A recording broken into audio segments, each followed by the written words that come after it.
irmãos, a paz do Senhor Jesus Cristo a todos. Quero agradecer a Deus pela vida de todos os ouvintes que acompanham nosso programa aí no canal Rascunho da EBD. E nesse próximo domingo nós estaremos aprendendo sobre a rebelião de Absalão, né? A rebelião de Absalão. Na lição 6, se não me foge a memória, acho que lição 6, nós trabalhamos a questão da rebelião de Saul, né? E falamos alguns significados da rebeldia de Saul. Nós falamos alguns significados da rebeldia, o que a palavra rebelião, o que representa, né? Mas vamos lembrar um pouco da etimologia da palavra rebelião, ok? E o texto dessa lição de hoje, desse domingo, está registrado em 2 Samuel, capítulo 15, versículo de número 1 até o versículo de número 18. Muito bem. Onde estaremos explorando a base textual da lição dentro desse contexto. Então, rebelião, dentro do dicionário da nossa língua portuguesa, né, vai dizer que é resistência violenta contra os agentes de autoridade ou contra a ordem das coisas estabelecidas. Outra é insujeição, revolta, submissão. Temos outras palavras que é apontada como rebelião, e vamos citar ela ao decorrer do vídeo, ok? Muito bem, então nós podemos observar que Deus, dentro do seu propósito, ele odeia e condena a rebeldia, né? Então o aspecto bíblico pode ser praticado aí contra os líderes, né? Os países, contra a palavra de Deus e assim sucessivamente. Rebelião contra os líderes, contra os homens em si, contra Deus, contra a sua palavra, né? Então nós vamos trabalhar essa proposta. Então, rebelião vem de rebellione, no latim, não é? Então é insurreição, ato de rebeldia, indisciplina, né? No grego, no hebraico a palavra é pechá. Pechá significa rebelião deliberada e premeditada contra Deus. Ezequiel capítulo de número 21, versículo 24. O texto diz assim, ó: portanto assim diz o Senhor Jeová, visto que me fazeis lembrar da vossa maldade, descobri-se as vossas prevaricações, aparecendo os vossos pecados em todos os vossos atos, visto que vieste em memória, sereis apanhados na mão. Deus não tolera a rebeldia. Ponto. Certo? Então, como eu já disse no vídeo 6, também está dentro da etimologia da palavra, está bem claro lá, né? Na nossa revista propriamente dita, o escritor, o pastor Osiel Gomes, ele trouxe uma vasta clareza sobre a etimologia da palavra rebeldia, né? E assim sucessivamente. Então, nós vamos trabalhar essa proposta hoje, nesse domingo, né? O texto que nos aponta vai dizer que é o texto base, né? Que é colocado na revista como lições, leitura bíblica em classe, né? Então vai dizer que Salomão, ou Absalão, ou melhor, Absalão, ele preparou carros e cavalos, 50 homens que corressem diante dele, ou seja, ele queria proteção, né? Em 2 Samuel, capítulo 12, o verso de número 11, e 1 Reis, capítulo 1, verso 5, vai aclarar mais essa temática, ou essa questão dele preparar essa turma para que fosse diante dele, né? Para que fosse escoltar, ou coisas assim, né? Então a rebelião ela pode ser um processo político, militar, um grupo de indivíduos que decide não mais acatar as ordens de autoridade ou do poder constituído. Para haver uma rebelião é preciso que haja necessariamente um poder contra o qual se rebela, né? Então, em política, as rebeliões são geralmente tratadas como contestações subversivas de ordem vigente, princípios legítimas, a princípios legítimas e não ganham legitimidade até conseguirem derrota o poder constituído, ou conseguir derrotar o poder constituído. Enfim, isso é mais ligado a revoltas e etc. Recentemente temos no Chile aí, em alguns países aqui da América Latina, né? E tem revoltas que até tem anos que não se acaba, né? Dentro desse mundo afora, em países asiático, europeu e enfim, né? Então nós vamos tratar de alguns conceitos que vamos analisar como rebelião, a saber, revolução, revolta, insurreição, sublavação, motim, né? Intentonar, quartelar, inconfidenciar.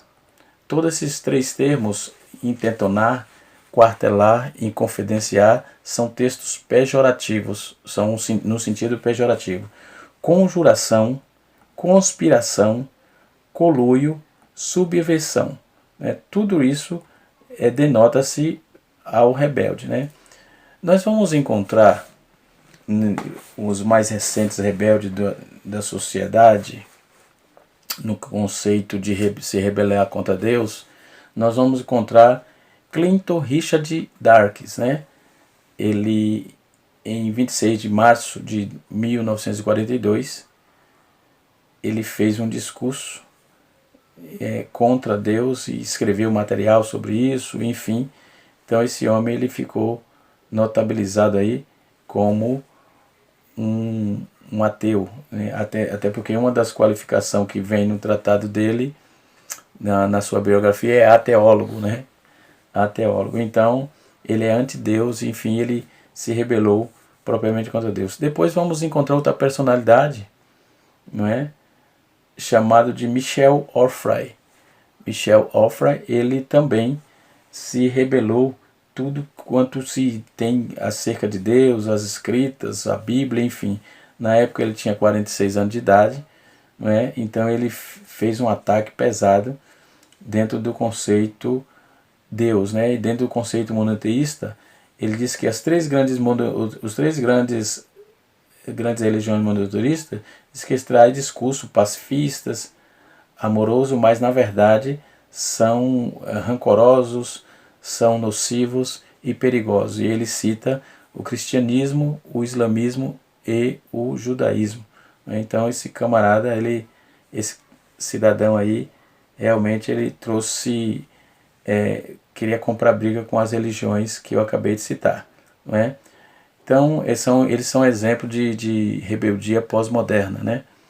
Richard Dawkins é autor de vários clássicos aí na área da ciência, da filosofia, né? Sempre atestou a irracionalidade de acreditar em Deus e os terríveis danos de crença que já causou dentro da sociedade, entendeu? Então, agora pensar na cabeça de um homem desse, não há nem porquê e nem para quê, né? Michel Onfray, como eu disse, o homem só é ateu, pode ser livre. Ele diz que só o homem ateu pode ser livre, porque Deus é incompatível com a liberdade humana, entendeu? Então são frases desse Michel Onfray, né? O Michael, né? Tem gente que é Michel, Michael, enfim, entendeu? Então nós vamos encontrar alguns exemplos de rebelião na Bíblia, né? Nós vamos encontrar Faraó, conforme Êxodo capítulo 1, capítulo 5, versículo de 1 a 2. Nós vamos encontrar Corá, ou Coré, Datã e Abirão, em Números capítulo 16, verso 11. Vamos encontrar Moisés e Arão, em Números 20, versículo 8. Não é? Números 11, versículo 8, versículo 11 e versículo 12 e o versículo 24, né? De Números 20. Nós vamos encontrar o povo de Israel também se rebelando contra Deus, conforme Deuteronômio, capítulo 23, capítulo 9, versículo 23 a 24. Nós vamos encontrar Oséias capítulo 7, versículo 14, Oséias capítulo 13, versículo 16, e Saul nós vamos encontrar também,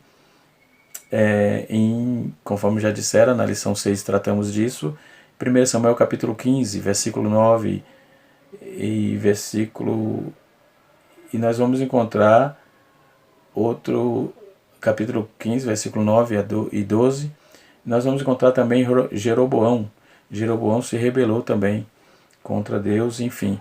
Então, em 1 Reis capítulo 12, versículo 28, capítulo 12, versículo 28 a 33, vai concordar com isso. E Zedequias também se rebelou. Nós vamos encontrar isso em 1 Crônicas, capítulo de número 36, versículo 13. Né? Então, são essas pessoas que se levantaram aí contra as coisas pertinentes a Deus na Bíblia. Né? Tem outras, possivelmente, mas essas pessoas são as mais notáveis. Né? Enfim, nós, para tratar de rebelião de liderança, por exemplo, de alguém que é líder, nós vamos ter que considerar alguns pontos no capítulo 15 de 2 Samuel, versículos de 1 a seguir. Nós vamos ter que considerar alguns pontos. O primeiro ponto a ser considerado é que nenhuma rebelião pode ser realizada sem aliado. Então, todos que se rebelam têm alguém que está dando suporte, é aliado. Outro ponto a ser considerado é que sempre ele se ocupa das fraquezas dos verdadeiros líderes. Né? O terceiro ponto a ser considerado é que ele engana aqueles que estão de coração ferido à procura de justiça. O quarto ponto a ser considerado é que os falsos líderes, os rebeldes, eles costumam responder negativamente em nome da verdadeira liderança e positivamente em seu nome, ou seja, querendo atribuir defeitos à liderança que já estava estabelecida e tentando projetar o seu próprio nome. O quinto ponto a ser considerado aí é que sempre os falsos líderes ou os rebeldes estão fazendo campanha em prol do seu futuro poder. Né? O sexto ponto a ser considerado é que esses falsos líderes trabalham na área emocional das pessoas e de seus aliados a fim de enganá-las. Não tem outra finalidade, vai ser enganado. Né? E o sétimo e último ponto que eu abri aqui para considerá-lo os falsos líderes roubam o coração do povo e seus atos frios são sempre interesseiros, né? Tem interesse próprio, exclusivo. Né? Então podemos fazer essas observações nessa questão da rebelião. Né? Então é complicado. Né? Se rebelar contra Deus e contra as coisas que Deus trabalha é difícil. Nós vamos encontrar Balaão querendo começar por onde seu pai começou. Nós vamos encontrar Balaão no texto, que bíblico em classe, no caso aqui, ele vai tentar insurgir contra o reinado de Davi, seu pai, não é? Isso também, conforme já dissemos em lições anteriores, que isso foi fruto do problema de Davi, do pecado de Davi, que trouxe essa maledicência e deu sequência. Né? Então, diz o texto que ele não sabia, ele estava sem decidir porque Davi começou o reino lá. Deus havia permitido a Davi e ele queria insurgir contra o reinado de Davi. Né? E é tanto que Davi se escondeu e tal. Então, ele estava assumindo o estado de equipagem, equipando uma equipe de guardas, conforme no versículo 1, os guardas reais, ele era chamado de corredores, mensageiros orais, entendeu? E o texto diz que somava 50 pessoas, né, conforme 1 Reis 1:5. Né? Então a carruagem, como indica no hebraico, era de um estilo magnífico, né? Um negócio imponente. Os cavalos eram uma novidade entre o povo hebreu. Então introduzia apenas naquela época aí como um apêndice da realeza, como era aí que a realeza teria toda essa pujança, né? E no Salmo 32, verso 9, Salmo 66, 12, forma aí uma esplêndida comitiva que o tornaria o observar todos os observadores. O texto vai dar credibilidade à questão dos carros, do cavalo, enfim, o salmista vai cantar isso aí a posteriori, né? Mas ele já queria sair grande, né? Então ele levantou a rebelião contra o reino de Davi, já queria sair grande, começar por onde ele começou, Davi começou, já começar com toda a pujança de rei, sem ter nenhuma experiência como tal, né? E o texto vai dizer que ele levantou-se de manhã e o punha-se ao lado do caminho da porta, e a qualquer um que tinha pleito, e vinha ao rei e a juízo. Absalão lhe chamava a si, ele dizia: de que cidade és? Então ele já começou, conforme eu disse aos irmãos, uma das coisas é que ele começou a tentar desgastar Davi para fazer com que ele aparecesse, né? Então é uma das atitudes desses insetos chamados rebeldes, né? Desculpem a palavra, mas não tem como ser diferente, né? Então os negócios públicos do Oriente, conforme a exegese do versículo 12, né, são sempre negociadas de manhã cedo, né? Então os reis, eles sentam-se em uma hora ou mais para ouvir as causas ou receber petições, enfim, né? Então em um antigo tribunal e em muitos lugares ainda no ar livre, no portão da cidade, de modo que com aqueles cujas circunstâncias que levavam a esperar, por exemplo, a esperar no rei Davi, precisava estar presente, né? Como diz o texto, né? em seus diques matinais. Então Absalão teve que se levantar cedo. Então ele queria tudo que o rei tinha que fazer, ele estava fazendo também para tentar se projetar, né? Então nós podemos ver isso aí, o texto é muito claro, né? Então a exegese do texto nos aponta isso, trazendo aqui alguns fatores culturais daquela época, não é? Já no versículo 3 ele dizia: e então dizia Absalão: olha, as tuas palavras são boas e justas, mas não tem quem te ouça pelo rei. Ou seja, eu sou o cara, vem comigo que vai dar certo para ti. Entendeu? Enfim, a gente observamos que se você não tiver cuidado, você recebe convites o tempo todo de gente querendo matar os seus problemas no peito para tentar resolver, e na verdade, quanto ele não é nada, né? Que era o caso de Absalão. E assim prossegue o texto, né? E enfim, então quando vamos observar toda essa anomalia que Absalão estava trazendo para tentar destronar Davi, descontextualizar os benefícios que Davi havia feito e tal, mas por consequência do seu pecado, Absalão se levanta contra ele, enfim, na verdade, a família dele, conforme nós estamos em vídeo anterior, e nesse trimestre estudamos bastante isso, desde a lição 7 para cá, estamos falando só de Davi e sua prole, né? Então, durante o exílio, no versículo 7, o melhor diz assim, ó: e ao fim de 40 anos, aconteceu que Absalão disse ao rei: eu te rogo, me permita que vá a Hebrom a pagar o meu voto, e que hei prometido ao Senhor. Deixa-me ir a Hebrom para cumprir um voto que fiz ao Senhor. Então, durante aquele exílio, o exílio dele, em Jesum, né, o significado disso era que ele sempre que a providência de Deus preparasse o caminho para o seu restabelecimento em Jerusalém, então ele ofereceria sacrifício de ação de graça.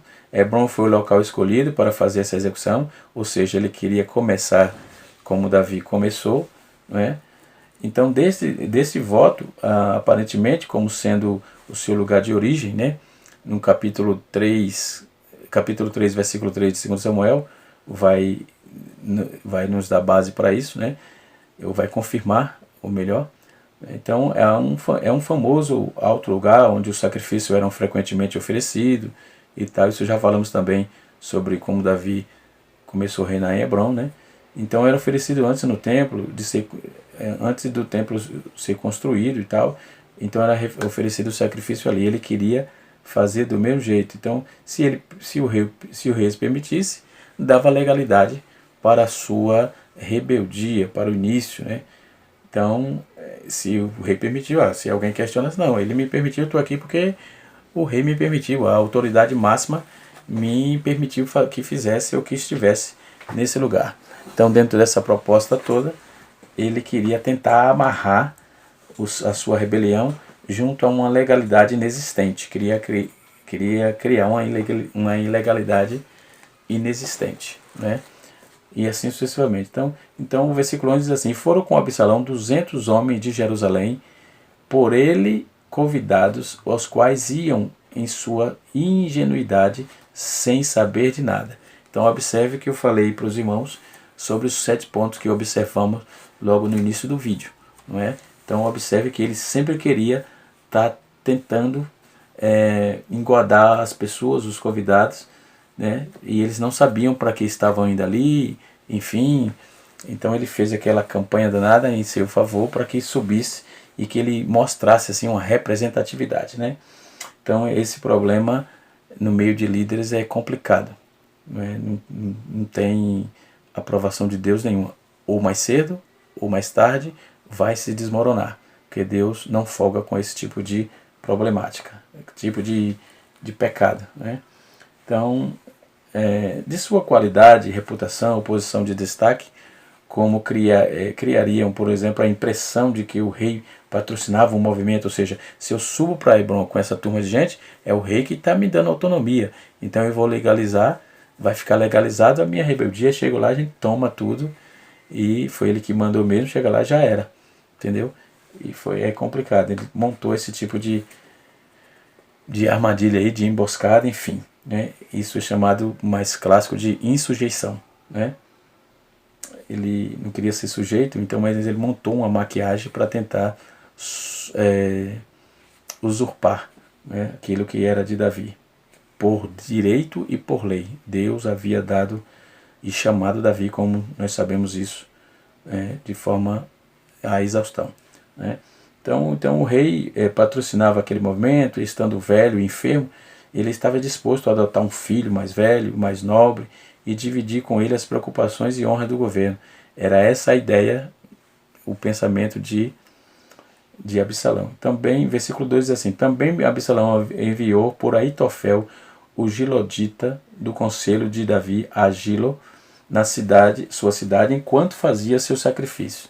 E a conspiração veio a ser grande, pois ia se aumentando o povo com Absalão.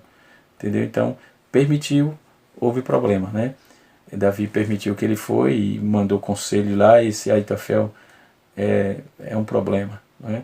Então, Absalão mandou chamar na cidade de Gilo Aitofel, que ele sabia estar pronto para se juntar à revolta, né? E por meio de nojo, de vingança, como afirma os escritores judeus, por exemplo, sobre a conduta de Davi com relação a Betseba, que era sua neta. Então a gente já falou sobre essa história, já entendeu? O escritor da lição também, logo nas primeiras lições, foi bem tratado isso aí, né? E nós outros também acompanhamos o viés dentro desse contexto histórico, né? E assim sucessivamente. Então essa conspiração ganhou força, né? Então a rápida adesão de seu lugar, após outros de todas as partes do reino e tal, o partido dos insurgentes começou -se a aparecer, né, e mostrar aí a insatisfação profunda e geral que existia no momento contra a pessoa do governo de Davi, entendeu? Então eles estavam conseguindo colocar a pessoa contra o reino de Davi, entendeu? Então o remanescente dos partidários de Saul, o caso infeliz de Betseba, a insolência arrogante e os crimes de Joabe, aí a negligência, obstruções e a administração da justiça, essas foram algumas das principais causas que contribuíram para o sucesso dessa insurreição, né, generalizada.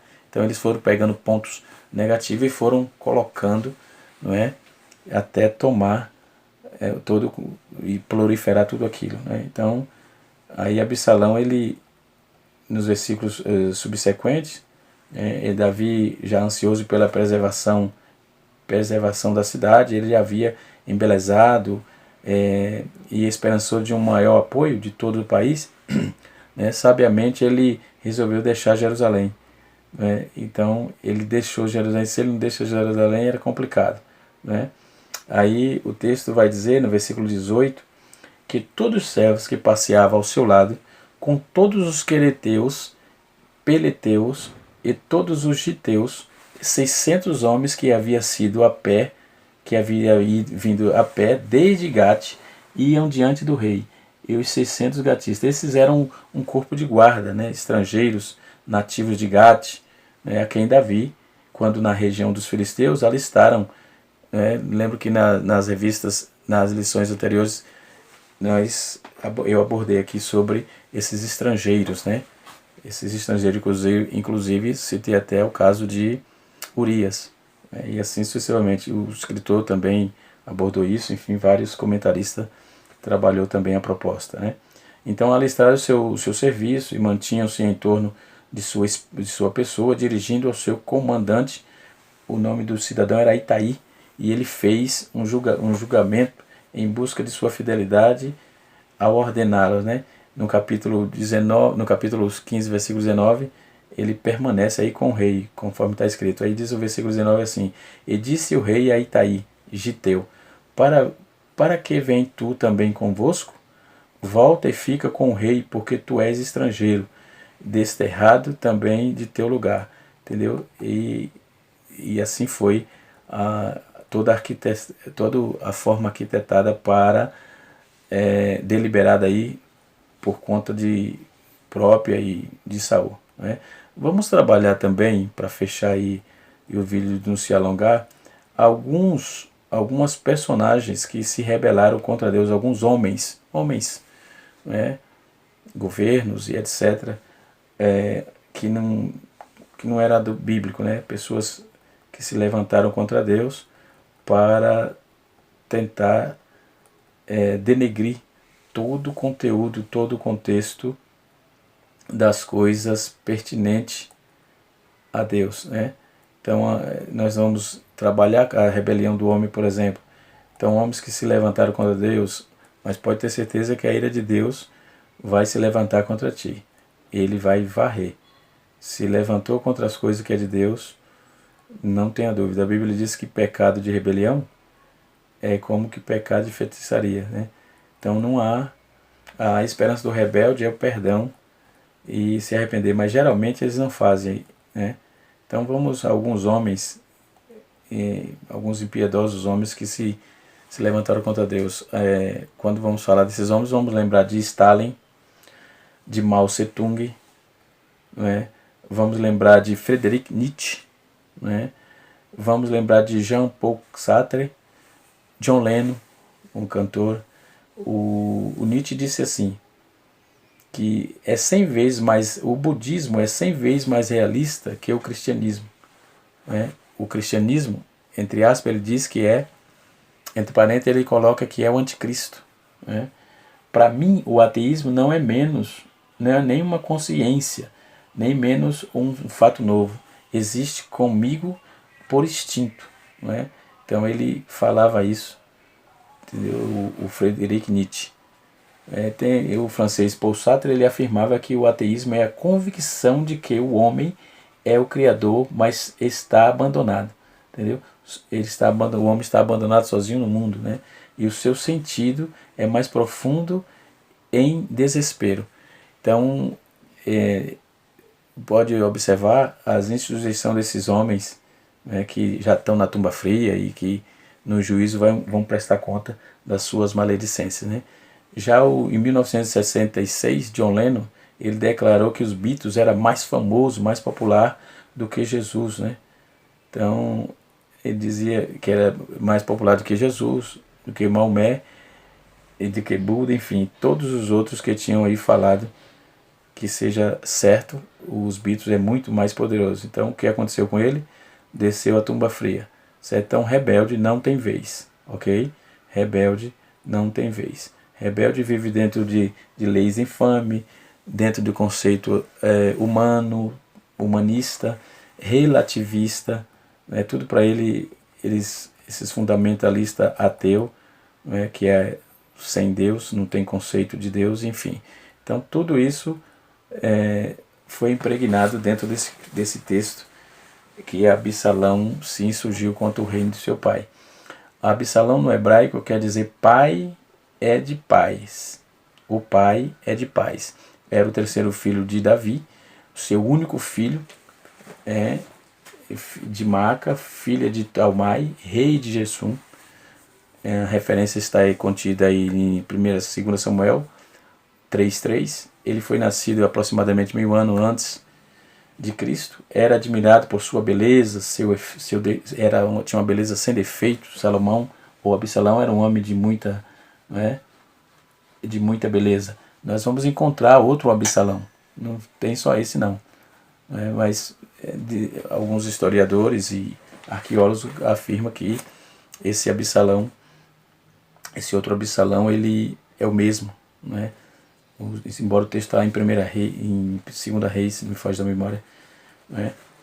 E tem também um Abissalão com I, não é bemudo, com I, já uma outra personalidade, embora se tenha alguns historiadores que também escrevem Abissalão com I, se referindo a esse filho de Davi, ok? Só uma questão de curiosidade, né, para a gente pesquisar um pouco mais, né?